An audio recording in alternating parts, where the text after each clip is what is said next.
आप लोगों ने सबने देखा होगा, वॉइस फॉर डेमोक्रेसी करके एक संस्था है, एक शायद समूह है विशेषज्ञों का, जिन्होंने जो अभी हाल में लोकसभा के चुनाव खत्म हुए उस पर जो वोट पड़े थे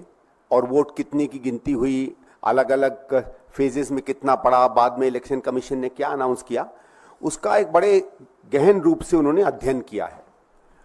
और उसमें कुछ ऐसी बातें निकल कर आती हैं कि जो कोई भी आदमी चाहे तो उसको हम लोग इग्नोर नहीं कर सकते हैं। मुख्यतः जो बात वो निकाल कर लाए, जो सबसे बड़ा प्रश्न आता है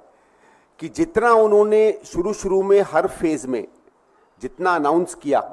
जो शाम को 7 सवा 7 बजे का उनका आता है अनाउंसमेंट, उसके और जो आखिरी फेज में जो फाइनल उन्होंने आंकड़े दिए, उसके बीच में करीबन किसी फेज में 4%, किसी फेज पे 6%, किसी फेज में 8% तक का अंतर है। और मैं एक जो प्रश्न अपने आप से पूछता हूं और आपसे भी पूछता हूं, जहां से मैं इस रिपोर्ट के विश्लेषण की शुरुआत करूंगा, आप लोगों ने भी देखा होगा कि जब इलेक्शन के सर्वे होते हैं तो प्लस माइनस 1%, 1.5% लोग कहते हैं कि अगर इतना अंतर है तो वो वैलिड सर्वे है, उससे ऊपर अगर अंतर जाता है तो इनवैलिड सर्वे हो जाता है या फर्जी सर्वे माना जाता है। अगर उस हिसाब से देखें और हम देखें कि कहे हुए आंकड़े और आखिरी आंकड़ों के बीच में अगर 6% का अंतर है राष्ट्रीय स्तर पर, तो यही तर्क अगर हम आगे उड़ाएं तो क्या सही में ये नतीजे सही थे या नहीं थे, ये अपने में एक सवाल बनता है। इन्होंने जो विश्लेषण किया उसमें कुछ बातों पर मैं आपका ध्यान आकर्षित करूंगा और फिर देखूंगा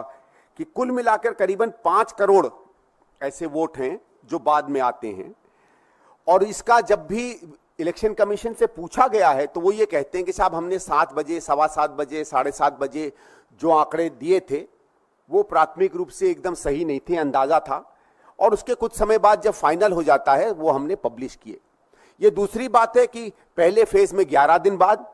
दूसरे फेज में 6 दिन बाद और बाकी के फेजेस में 4-4, 5-5 दिन बाद इन्होंने अपने फाइनल आंकड़े दिए।